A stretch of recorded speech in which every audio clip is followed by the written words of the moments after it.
11 tuntia 40 minuuttia Helsingistä yhteen maailman tiheimmin rakennetuista kaupungeista Hongkongiin. Tervetuloa kyytiin. Mä oon Juuso ja mä lennän työkseni kaukolentoja Airbus A350 matkustajakoneella. Tällä videolla pääsette mun mukaan ohjaamoon, kun mä lennän ensimmäistä kertaa Hongkongiin. Mä oon jo kauan sitten päättänyt elää täysillä, koska raha, se tulee aina takaisin, mutta aika ei. Tervetuloa seuraamaan näitä pieniä hetkiä mun elämästä.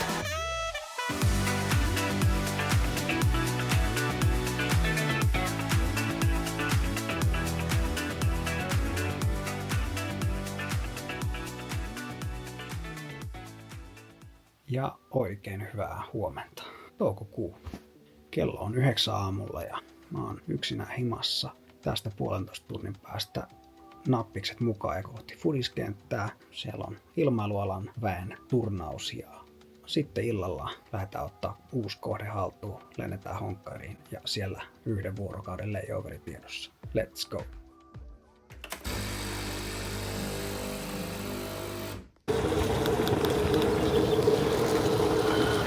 Taas ollaan skuutilla matkassa. Täällä vähän ripottelee vettä Töölössä matkalla Väiskin kentälle. Siellä meillä on tämmönen pelikaanikappi. On kapteenit, perämiehet, lennonjohtoa, stuartteja. Monta kymmentä kaveria tulossa paikalle, miehiä, naisia. Pelataan turnaus. Tästä pitäisi keli parantua. Vaikka nyt tuleekin vähän vettä, niin kohta on luvassa aurinkoista keliä. Lämmintä on.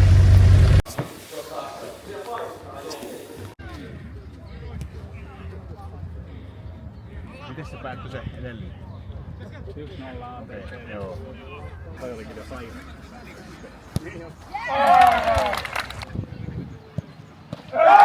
No niin, finaaliin mentiin. Täällä on peristen joukossa myös Henrikki Hakala, ottakaa Instagramissa seurantaa. Voitettiin ATC, eli lennonjohtajat, ja sekit, eli vanhemmat perämiehet. Voitosta voittoalla vaan menty. Kyllä, nyt finaali Norraa vastaan ja katsotaan nouseeko pytty tämän jälkeen. Ja mä lähden sen jälkeen töihin. Totta, päivystykset tuli hommiin. Tämmöstä. Kyllä mukava.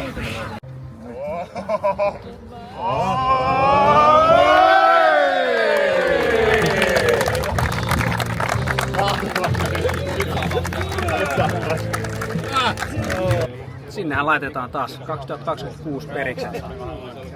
Helppo peli. Just näin. Vietiin lennonjohtajilta toi mestaruus. Nyt varastettiin ja nyt me pidetään se ensi vuonna taas periksille.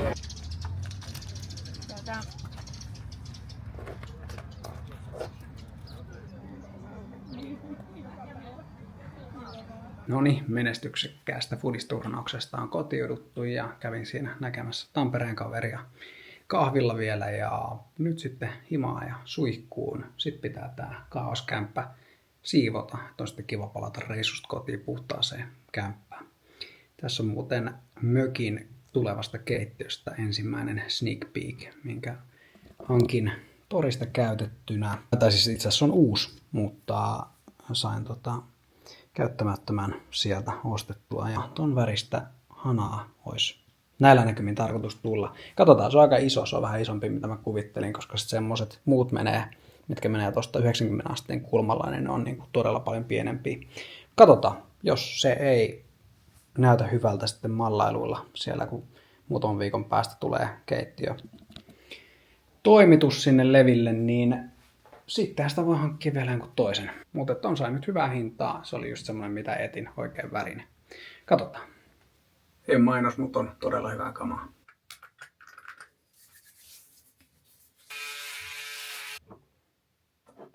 Työt alkaa siis tuossa 11:30 aikaa illalla. Eli yölento. Ja lähden pari tuntia ennen kentälle. Saa sitten rauhassa. Tää ei tuu kiire. Tää on mun lempiaika lähteä töihin. Tälleen, että saa koko päivän aikaksi touhuta. Ja sitten, eipä vika itse asiassa on noissa iltapäivän lähöissäkään, mutta en oo aamuvuoroista tykännyt aikaisemminkaan, edes tossa pikkubussiaikana. Mutta nytkin niitä on tosi harvoin.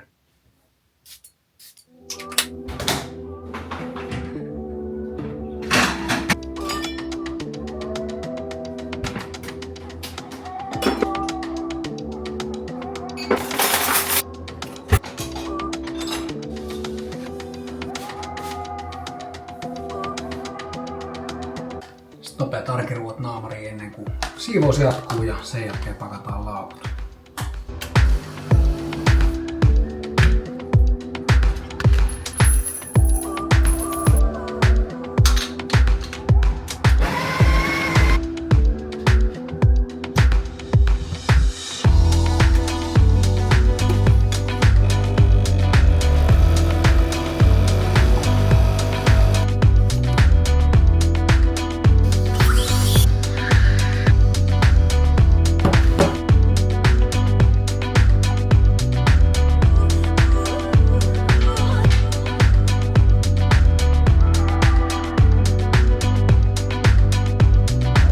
On nyt satanut varmaan 4 viime reissulla putkeen ja Hongkongissa 25 astetta lämmintä ja 100. Eli sateenvarri mukaan. Kello tulee jo 20:09. Mulla oli ajatus lähteä 15 minuutin päästä. Ihan siihen en tuu ehtimään, sillä täällä vielä vähän pakkailut kesken. Pistetään laukku tästä kasaan ja sitten lähdetään. Mä laitan tällä kertaa siviilit päälle. Mä otan tosta virkapuvun mukaan, tai ehkä virkapuvun housuissa voi mennä, mutta meidän työpaikalle silittää ton työpaidan ja puen siellä sitten viimeiset kuteet päälle. Tosta mukaan urheiluvaatteet, yöpuku, sukat, bokserit, toilettipägi, se sateenvarjo.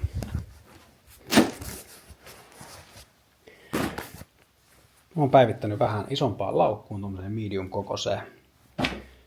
Menee paljon kivemmin sinne ja noin housut ei lähde mukaan. Meinas lenkkarit jäädä vielä.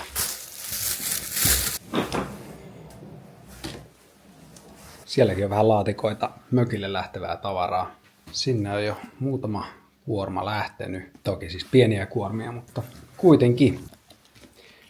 Sehän oli kalustettu mökki tai asunto. Siellä oli sohvat, nojatuolit, telkkarit, tämmöistä. Astiastoa ei juurikaan ollut. 1 sänky, sinne tarvii 2 sänkyä vielä lisää ja sitten kaikki petivaatteet, pyyhkeet, tommoset on hommattu. Sitten ihan vaan semmoista sisustustavaraa ja muuta. Ja sitten vähän semmosia vaatteita, talvivaatteita, villasukkia, paitoja, takkeja, tommosia, mitä sitten voi siellä säilöä silleen, että vaikka se meneekin vuokralle ja siellä muita ihmisiä on, niin siellä voi olla, siellä on semmoinen yläkerrassa parven takana semmoinen säilytystila, niin sinne saadaan sitten omaa tavaraa säilöä myös.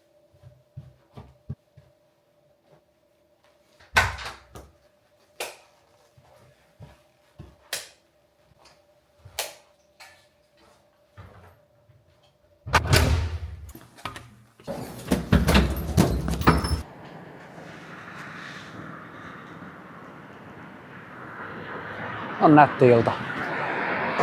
Ja mikä parasta, kesä taitaa nyt vihdoin olla täällä.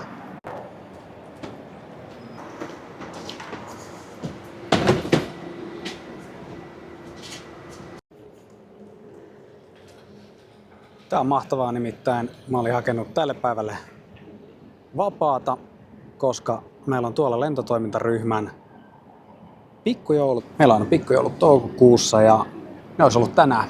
Ja ei mitään, multa palo vapaa toive ja mä lähden nyt sitten töihin, kun samaan aikaan kollegat tuolla ylhäällä juhlii. Toivottavasti siellä on hyvät kemut.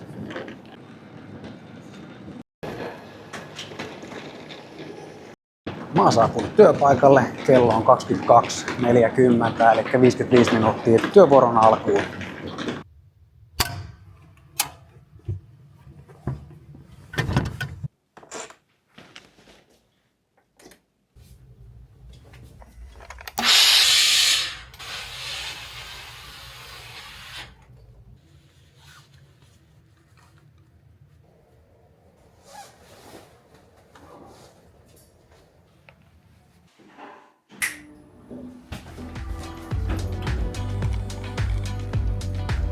Tavattiin portilla miehistö, mentiin koneelle, avattiin siitä tietokoneet ja briefattiin lento läpi. Ja tällä kertaa sain etupenkkipaikan Pilot Flyingin roolissa, eli lennän meidät Hongkongiin. Matkalla ollaan ja Viron ilmatilassa mennään. Reitti kulkee tuolta itäisen Euroopan läpi Mustalle merelle, siitä sitten Kaukasuksen ohi Azerbaidžanin läpi Kaspian merelle ja sieltä sitten tuleekin Kiina, jossa menee koko loppulento ennen kuin saavutaan Hongkongiin.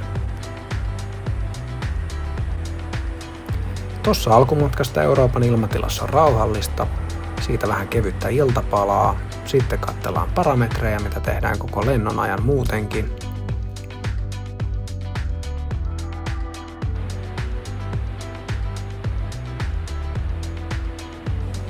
Sitten on aikaa bongailla vähän Euroopan kaupunkien valoja.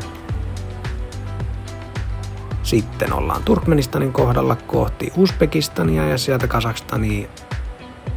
Tässä kohtaa ollaan lennetty jo päälle 5 tuntia. Jokainen meistä 4 pilotista on käynyt jo kertaalleen lepovuorolla.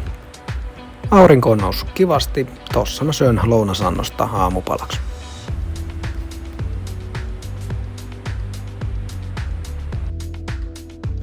Kiinaan tultaessa ja Kiinassa lentäessä on paljon korkeata maastoa, johon me varaudutaan tämmöisillä happikatoreiteillä. Siihen menee yllättävän paljon aikaa, kun varautuu tekemällä tonne lentosuunnitelmaan tämmöisiä varakenttäskenaarioita. Eli mitä tapahtuisi, jos yhtäkkiä tulisi äkillinen paineistuksen menetys, eli happikato, ja meidän täytyisi lähteä kovaa alaspäin.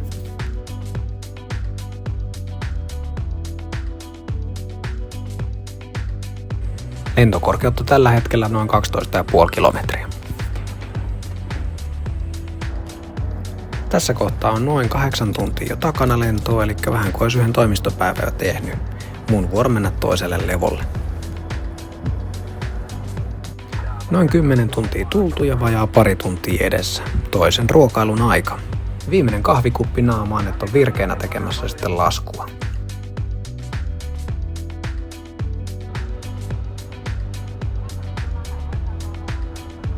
Perille päästiin koneet sammuksiin ja siitä sitten terminaalin läpi miehistökuljetukseen ja hotellille.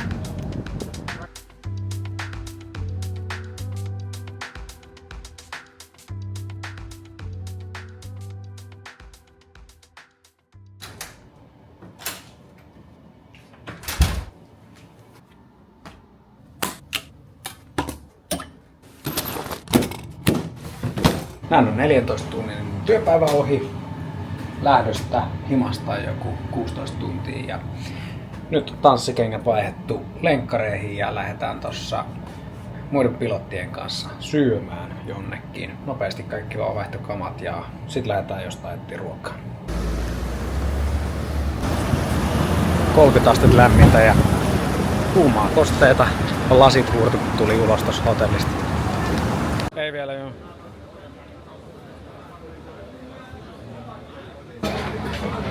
Pääsekään niin usein Lepanille. Joo, eka kertaa Honkkarissa ja tälleen ihan muutaman tunnin ja muutamien satojen metrien kulkemisen perusteella, niin en osaa vielä sanoa, että mitkä fiilikset. Vähän tämmönen Singaporen tyyppinen paikka.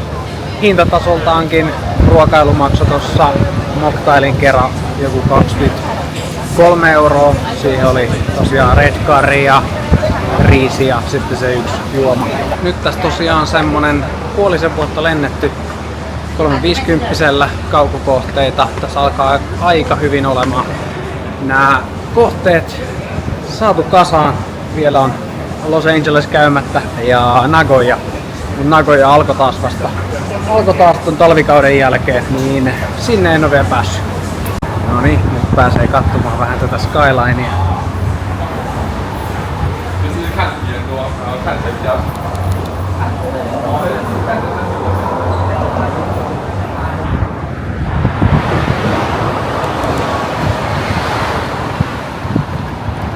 Pikkasen muuten tuntuu jaloissa. Mulla oli tosiaan toissa iltana oli foodismatsi Vitosdivari ja se päättyi 10 illalla ja seuraavana aamuna sitten oli lähtö sinne Pelikaanikappiin, eli siinä oli 3, 4, 5 matsia. Tommosen 12 tunnin istumisen jälkeen niin huomasi kyllä pohkeissa ja pakaroissa, että on urheiltu ja on istuttu. Tässä oli taas tää perinteinen, että päästään paikan päälle, niin kello oli joku 5:30 aikaa iltapäivällä ja siinä jos olisi mennyt nukkumaan vaikka 4 tunniksi, niin olisi herännyt just silleen, että jos taas ehtinyt mihinkään syömään eikä kaupoille, niin siinä piti saman tien lähteä ja nyt on vatsa täynnä ja ihan pienet eväät haettu kaupasta. Perinteinen tämmönen Aasia-tuote, tietäjät tietää. Nyt sitten voi mennä tonne hotellille ja vähän aikaa vielä kun jaksaa valvoa, niin kello on Suomessa nytten 16:30. Sitten voisi saada unen päästä kiinni ehkä Suomen aikaa joskus niinku 8:00. Sitten voisi herätä aamupalalle. Tossa muut kollegat sanoi, että ja mitä on tosi usein ollut, että kollegat ei käy aamupalalla, että mieluummin menee syömään lounasta. Eli se sopii ehkä rytmiin paremmin, mutta mä tykkään niin paljon aamupaloista, että mä aion herätä silloin. Meen testaamaan myös tämän Hongkongin aamupalan. Varmaan 4 edellisellä reissulla on satanut vettä ja satanut niin kuin ihan kunnollakin. Ja täällä oli tosiaan vähän luvattu ja sen takia sateenvarjon mukana, mutta mitä se tarkoittaa? Se tarkoittaa sitä, ettei todellakaan sada sitten vettä. Täällä on tosiaan vuorokausaikaa ja en ehtinyt oikein valmistautua mitenkään, että en ehtinyt selvittelemään, mitä täällä kannattaa tehdä, mitä kannattaa nähdä. En ole vieläkään kattonut. Ehkä mä tossa illalla hotellihuoneessa katon. Onko jotain spessua? Toki tänne pääsen varmasti myöhemmin myös uudestaan, mutta jos sä oot käynyt täällä ja sulla on jotain must see, must do kohteita ja juttuja, niin kirjoitahan tuohon kommenttikenttään alle vinkit Hongkongiin.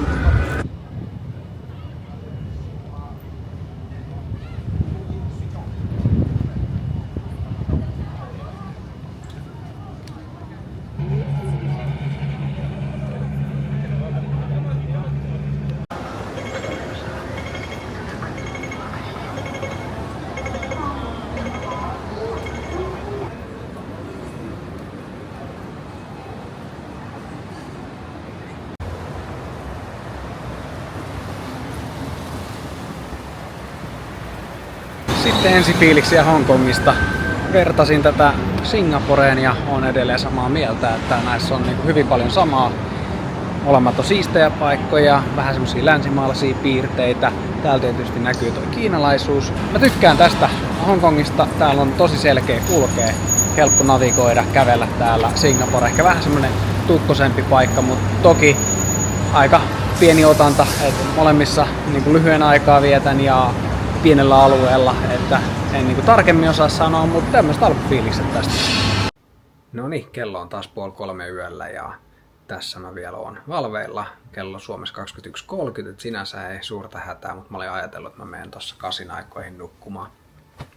Ainut ongelma tossa on vaan se, että aamupala painaa jo taas päälle, eli jos se on tosta jostain 6:30, niin ei tässä enää 8-10 tuntia saa unta. Ja viime yö kun meni tuolla töissä ja siinä ne pienet levot, mitä ehtii työpäivän aikana ottamaan, niin vaikka siinä nukahtaisikin, niin se ei mitään syvää unta ole. Mutta ei voi mitään. Mä en tässä kuitenkin saamaan mökille lattioiden hiojan. Mä meinasin, että mä teen sen itse, mutta tällä kertaa totesin sitten, että nyt se on helpompi, kun kohde on tuolla pohjoisessa, niin mä tilaan sen ammattilaisen tekemään sen ja se on nyt löyty lukkoon. Se tulee parin viikon päästä paikalle, eli hommat etenee. Tää on hyvä asia. Ja nyt sitten vielä suihkun kautta ja sitten nukkumaan ja huomenna jatketaan. Hyvää yötä.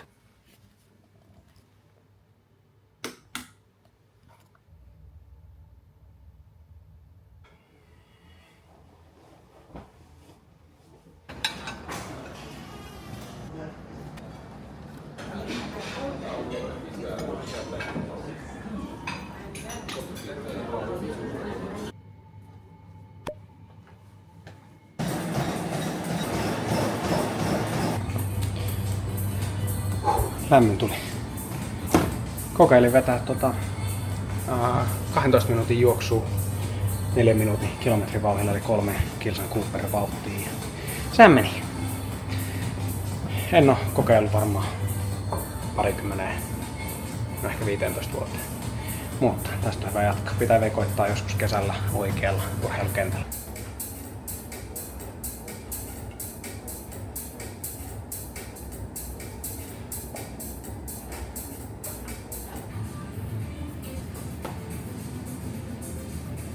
Salin jälkeen istuin ihan pienen hetken auringossa ja sitten lähdin hakemaan palkkaria muuttaa. Päädyinkin sitten sushille, vaikka ei tää mikään Japani ole.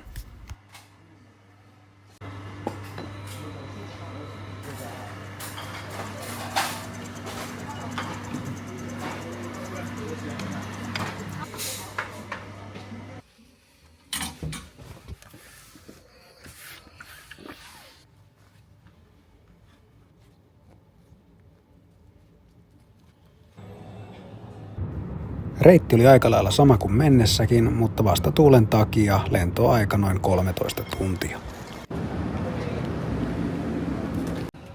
Ja koska mä lensin menomatkan, niin nyt mä olin pilot monitoring, eli hoidin radioliikennettä. 98, 276.1.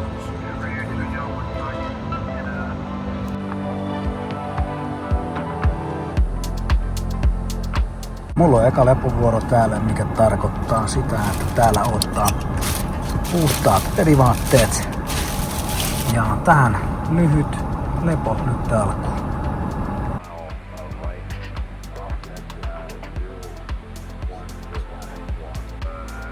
Alkumatkasta oli aika paljon ukkosia, joita me tuossa kierreltiin. Sekin lisäsi vähän lentoaikaa.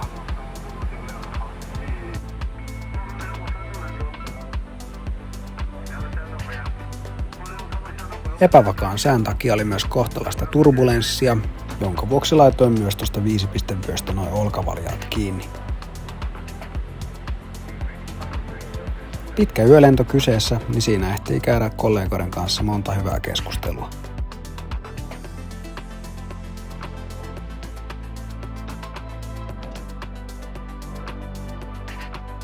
Tässä vastaan tulevaa liikennettä 300 metriä alempana.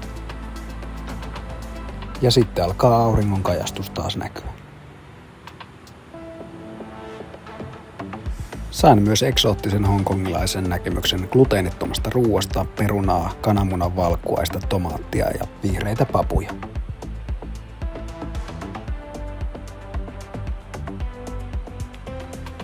Vähän ennen 5 aamulla ollaan briefattu lähestyminen. Onneksi aurinko paistaa, niin pysyy vähän virkeämpänä. Vyöt kiinni, luurit päähän ja penkki lentoasentoon. Ja tästä mä nautin vimosen päälle pilvisurfausta.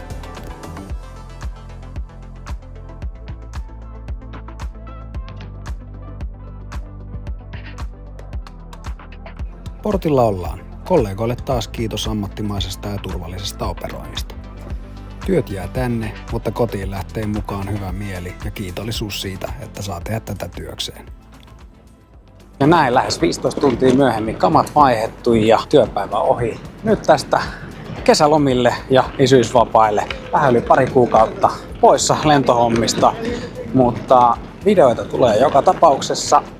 Mökkiremppa kontenttia luvassa, joten pysykäähän kuulolla. Ei muuta kuin ensi kertaa ja kiitos, että olitte mukana. Moro!